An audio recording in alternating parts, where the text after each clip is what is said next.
What is going on, ladies and gentlemen? Maximus Keys back with a brand new episode of your favorite show, Genre Evolution. I want to thank everybody for pressing this video. Please like, subscribe, share. On this episode of Genre Evolution, we're going to mix it up a little bit. I'm going to be counting down top 5 boy bands that unfortunately never lasted long in the industry. Some of these groups you're probably going to know, and some of these groups you're probably not going to know. But we're going to take a deep dive, so without any further ado, let's get to the video.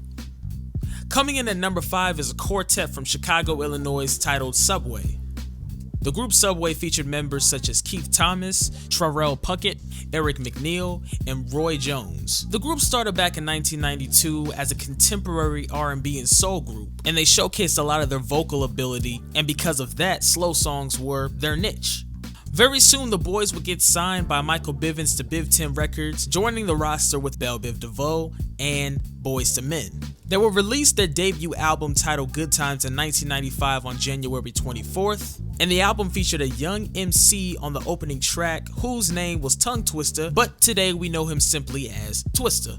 He was on the opening intro track titled Chi-Town Ride. And the album also featured a brand new group who had gotten signed to Biv 10 around that same time, a group named 702. 702 was featured on the album on one of their biggest hits titled Lil Game We Play. The album would hit number 101 on the Billboard Top 200, number 23 on the top R&B and hip hop albums charts, and number 1 on the top Heat Seekers charts. And the record itself sold over 500,000 copies as well. And the song Lil Game We Played hit number 15 on the Billboard Hot 100 charts, number 4 on the Hot R&B and Hip Hop Singles charts, and number 4 on the Rhythmic Top 40 R&B charts. And it was because of that single, the boys and 702 were able to perform the song live on Soul Train. The boys had a great run in the mid-90s. However, that was their only album ever released under Biv 10, and just albums in general, period. They were released successful singles in 1995 and 1996 titled This Is Not a Goodbye and I'll Make Your Dreams Come True, which happened to be on the Kazam movie soundtrack, and the movie also featured Shaquille O'Neal. They had another single which happened to be my favorite called Fire, which was also on the album as well. And it was just like that. After 1996, they were done making music as a group. And it's pretty messed up because they were a great group. In fact, one of the best groups to ever be under the Biv 10 roster. And it seems that by the time 702 came by, all of the attention was shied away from Subway and was all given to 702. But hey, it is what it is. Clocking in at number 4, we have the boys from Atlanta, Georgia, named Mista. Mista was a group that started back in 1994 who were from Atlanta, Georgia, and who also had some production from Organized Noise, who was the same production team that produced for Outkast and Goody Mob. Ian Burke would help bring the boys together as teenagers, and he would help mentor the boys and help them get ready for the music industry. And in 1994, a young Bobby Valentino, Bobby Reeder, Daryl Allen, and Brandon Brown would come together to start the group Mista. They would eventually get their label deal with Elektra Records, where they would release their first single in 1996 titled Blackberry Molasses. And fun fact, they also did a remix to Blackberry Molasses which featured the youngest member of the Wu-Tang Clan, Shaheem aka The Rugged Child, in 1996. The single would hit the charts right away, and it would hit number 13 on the US R&B charts and number 53 on the US music charts. And it was because of the success of the single, the group would end up going on tour with Bone Thugs and Harmony and Babyface all in 1996. And afterwards, their debut album will release self-titled Mista. They would have another successful single titled Lady, which hit number 90 on the US music charts and number 61 on the US R&B charts. Their debut self-titled Mista released under East West Records. However, the label and the management didn't feel that it was their best effort as far as sales. Blackberry Molasses would be the song that would help bring the boys up to the top in 1996, but unfortunately that wouldn't continue throughout the rest of the 90s. They would attempt to work on their second album, but it never released due to the fact that they lost their label deal. And it was just like that, the group Mista was done by 1998. Bobby Valentino would end up becoming a solo artist with his own successful career, and he still embraces his past as one of the members of the group Mista. Coming in at number 3, we have the group from Virginia, Sudden Impact, aka White Guys. If any of you guys have seen the Motown Philly music video by Boyz II Men, you probably saw the cameos in the video from ABC to BBD and Sudden Impact, who were the 5 guys pointing at the camera right at the end of the video. Sudden Impact will start back in 1990, where 5 friends just wanted to make music just for fun, and they would sing so much to the point where they just decided to go ahead and start recording some music with each other. Then right after that, they decided to go ahead and make a poster and brand themselves as an actual group.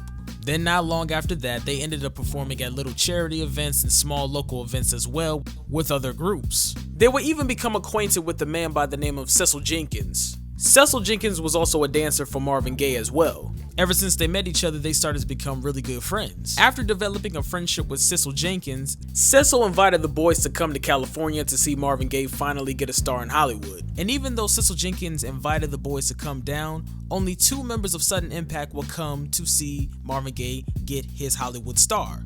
Because remember, Sudden Impact were still teenagers in high school, so some of their parents weren't letting them go and only 2 were allowed to go. And the 2 members that did come brought their poster. And it just so happened that Michael Bivins from BBD and New Edition came by to see the ceremony in Hollywood. The 2 members of Sudden Impact would ask Mike to sign the poster, and Mike responded with, "Get that New Kids on the Block stuff out of here." The boys made it clear that it was them on the poster, and right away, Mike took interest. And around that same time, Michael Bivins had a 3-group production deal with Gerald Busby. Mike had Boyz II Men, Another Bad Creation, but he had to add 1 more group to make it officially 3 groups, a part of the production deal. And right away, Michael Bivins decided to add Sudden Impact to the family. Very soon, they would sign a deal with Capitol Records and would be presented as brand new artists on the Motown Philly music video, where we would see the big sign that says Sudden Impact. But unfortunately, Capitol Records shelved them and decided not to work with them altogether. And they didn't even record any music with Capitol Records at all. So, Michael Bivins decided to sign the 5 guys to Biv 10 Records, and they would officially be a part of the East Coast family. And they will also be featured on the single titled One for All and All for One, where they finally got to sing and finally got to show themselves once again. And the song itself featured a lot of other Biv 10 artists, some who have released music after that and some who haven't. They would also change their name to White Guys, partially due to the fact that, well, that was their nickname whenever they come to the Biv 10 office. And you would think, with them doing new things, officially being signed to a new label, and finally getting some shine in some type of way, that they would finally have an album release and be very successful, right? Nah, it actually did not happen like that. After 1992, the guys never released any music under Biv 10. Instead of releasing music for Sudden Impact, all of a sudden by the mid-90s, a brand new group called Subway and 702 came into the scene. After all that, they would eventually get in touch with Teddy Riley, and they will also get in touch with Leon Sylvers from The Sylvers, and they will record 4 songs with Leon Sylvers, but unfortunately, that music never released. It's pretty messed up that they never got any kind of shine within the industry, and a lot of people deserve to know their story. If only they had a release under Biv 10.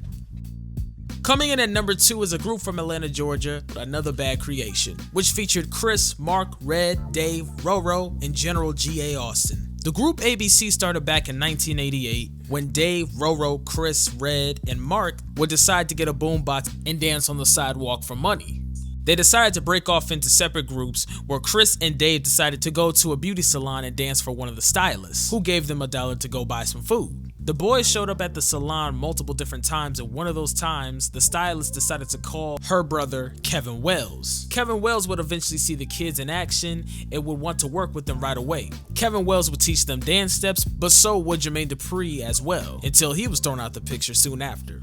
Kevin Wells would later on help create the name Another Bad Creation, and Little Dave was related to Ralph Tresvant. Ralph Tresvant would invite the boys to California, and during their California visit, they would meet Michael Bivins. And after getting to know Michael Bivins would sign them to his label Biv 10 Records. And they will also have affiliations with Motown as well. General G.A. Austin would join the group due to the fact that he was always around Dallas Austin.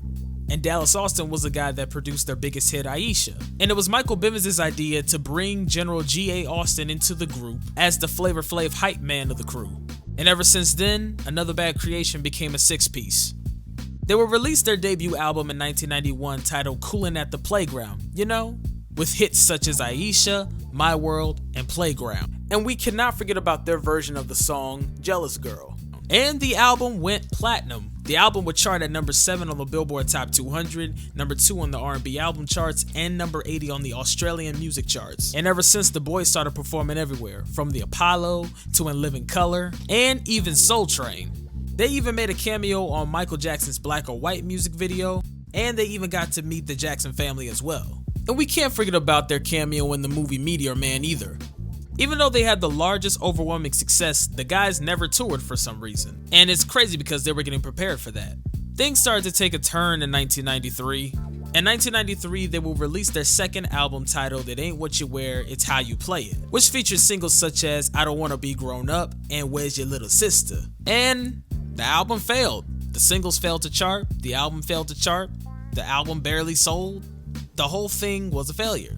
And it's crazy because it was a great album. In my personal opinion, I actually do like the album. But it was just like that. After 1993, everything was done. ABC as a group was all done.